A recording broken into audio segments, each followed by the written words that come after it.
चलिए हमने 10th math की सीरीज को स्टार्ट कर रखा था, तो इसमें हम क्वेश्चन नंबर 4 को करेंगे। ध्यान से आप लोग सीखिए। 4 में क्या बोला हुआ है, find two consecutive positive integer sum of whose square is 365। हमें 2 कंसेक्टिव पॉजिटिव इंटीजर दे रखे हैं। सबसे पहले तो आप पॉजिटिव के बारे में सीख ले। क्या होता है पॉजिटिव? होते हैं सर प्लस वाले, और इंटीजर क्या होते हैं? इंटीजर होते हैं नेगेटिव भी और पॉजिटिव भी। नेगेटिव और पॉजिटिव आपने एक नंबर लाइन देखी होगी ना, नंबर लाइन में यहाँ जीरो होता है, इधर चलोगे तो माइनस में संख्या आएंगी और इधर चलोगे तो प्लस में आएंगी। यानी ये नंबर लाइन, बीच में जीरो, इधर सब नेगेटिव संख्या आती जाएंगी और इधर चलोगे तो पॉजिटिव संख्या आती जाएंगी। इसको इंटीजर बोलते हैं, जिसमें नेगेटिव भी और पॉजिटिव भी हो। ये तो आपका इंटीजर होता है, ये आप लोग समझ गए।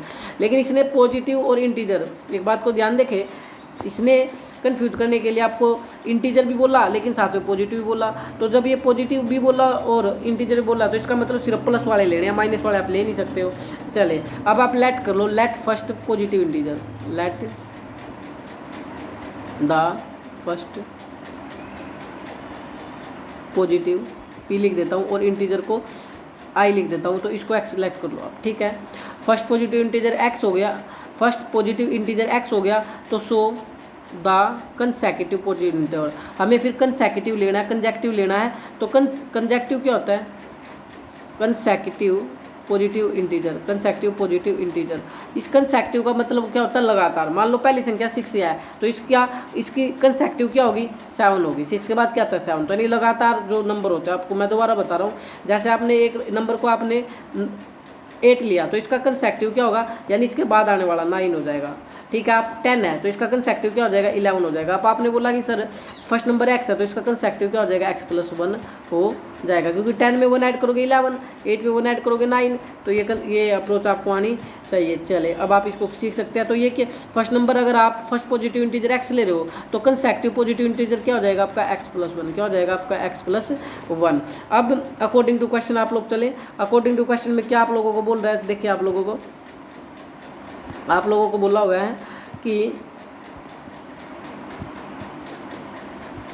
अकॉर्डिंग टू क्वेश्चन में आप लोगों को बोल रहा है सम ऑफ हुज स्क्वायर इज 365। उनका सम करोगे ना आप, उनका सम करोगे तो जो होगा 365 आएगा। मैंने आपको बताया था स्टेटमेंट को इंग्लिश मीडियम में आप लास्ट से पढ़े, नहीं स्क्वायर से पढ़े। पहले स्क्वायर कर लो उनका, और स्क्वायर करने के बाद उनका सम कर दो। स्क्वायर करो, स्क्वायर करो। एक नंबर x है तो इस x का भी स्क्वायर कर लो, और x + 1 है इसका भी आप होल स्क्वायर कर लो। अब बोला स्क्वायर करने के बाद, ध्यान से देखिए भाई स्टेटमेंट को, स्क्वायर करने के बाद उनका क्या कर दो? सम कर दो। ये लो हमने सम भी कर दिया, और फिर आपको क्या मिलेगा? इज का मतलब इक्वल 365। क्या मिलेगा? 365। होपफुली अब आपको समझ आया होगा। तो बस आपको आइडेंटिटी खोलनी है, a + b का होल स्क्वायर, a + b का होल स्क्वायर। पहले तो इस आइडेंटिटी को आप सीख ले, a + b का होल स्क्वायर क्या होता है। भाई देखो, इस a का भी स्क्वायर लगा दो, प्लस में इस b का भी स्क्वायर लगा दो, प्लस में इन तीनों की गुणा कर दो, जो आपको नजर आ रहा है। 2ab क्या हो जाएगा? 2ab। अगर आपसे कोई बोले x + y का होल स्क्वायर बताओ क्या होगा, तो सिंपल है, इस x का भी स्क्वायर कर दो, प्लस इस y का भी स्क्वायर कर दो, प्लस में इन तीनों की गुणा कर दो, 2xy, सभी की गुणा कर दो, तो 2xy। समझ आ रहा होगा आपको। अब आपसे कोई बोले m + n का होल स्क्वायर बताओ, तो आप आराम से बता सकते हो, m का स्क्वायर प्लस n का स्क्वायर, और तीनों गुणा करो, 2mn, प्लस में 2mn। भाई देखो m भी प्लस है, n भी प्लस है, तो पूरा फार्मूला प्लस का बनेगा। ये तो आप समझ पा रहे होंगे। चले अब ये तो हम सीख चुके हैं। अब इसको हमें सोल्व करना था, तो सोल्व करता हूँ मैं। x², चलो मैं इसको यहाँ पर दोबारा लिख लेता हूँ, x² प्लस में x + 1 का होल स्क्वायर इक्वल टू 365, ताकि बस आनी रहेगी आपको करने में। तो देखिए भाई, तो ये तो हो जाएगा x का स्क्वायर। अब ये बताया था मैंने आपको, इस x का भी स्क्वायर कर दो, प्लस में 1 का भी स्क्वायर कर दो। 1 का स्क्वायर तो 1 ही होगा, प्लस में इन तीनों गुणा करो, 2 × 1 = 2, तो ये हो जाएगा 2x और equal to 365। x² plus x² ये हो जाएगा 2x², प्लस में 2x, सर ये रहा 2x, प्लस में 1 और ये प्लस का इधर आकर हो जाएगा माइनस का, 365 इक्वल टू 0। तो 2x² प्लस में 2x, 365 में से 1 जाएगा तो माइनस का 364, क्या बचेगा? माइनस का 364 इक्वल टू 0। सार में कॉमन 2 है, देखो यहाँ भी 2 है, यहाँ भी 2 है, कॉमन है, और इसमें भी 2 कॉमन है। 0 में तो है नहीं, लेकिन हम क्या काम कर सकते हैं, हर टर्म, क्योंकि कॉमन 2 आ रहा है तो सिंपल कर लेंगे, हर टर्म को 2 से डिवाइड कर देंगे। जब 2 से डिवाइड करोगे, 2 से 2 कटेगा, ये हो जाएगा x², 2 से 2 करोगे हो जाएगा x, और इसको 364 को 2 से करोगे तो 36 का आधा, 18 और 4 का आधा 2 इक्वल टू 0/2 भी क्या होगा 0 होगा। तो आपकी जो इक्वेशन आ गई x square plus x minus 182 x square plus x minus 182 equal to में 0। इससे पीछे वाला क्वेश्चन जो मैंने सिखाया था, अगर आपको याद हो, याद भी आप कर सकते हो। क्या याद कर सकते हो सर कि 14 × 13 जो होता है 182 होता है। देखो आपका फिर क्वेश्चन बिल्कुल चुटकियों में हो जाएगा। आप इसको याद भी कर सकते हो इस फैक्टर को। 14 × 13 182 होता है। सर कैसे करके देख लो, 14 3 जा 42, 4 कैरी, 14 1 जा 4, 14 और 4 180। समझ आ रहा है? एक तो अप्रोच ही है। मैं आपको पूरा सिखाऊंगा, कोई दिक्कत नहीं है, आप लोग ध्यान से जुड़े रहे। देखिए आपको पता है क्या करते हैं, ये लास्ट और लास्ट क्या मल्टीप्लाई करते हैं, यानी ए और सी की। यहाँ पर ए एक्स स्क्वायर का कोफिशिएंट होता है और लास्ट वैल्यू सी होती है। यहाँ पर ए एक्स स्क्वायर का कोफिशिएंट 1 है, तो 1 की और 182 की मल्टीप्लाई करोगे आप लोग तो 182 ही आएगा। कितना आएगा? 182 ही आएगा आप लोगों का।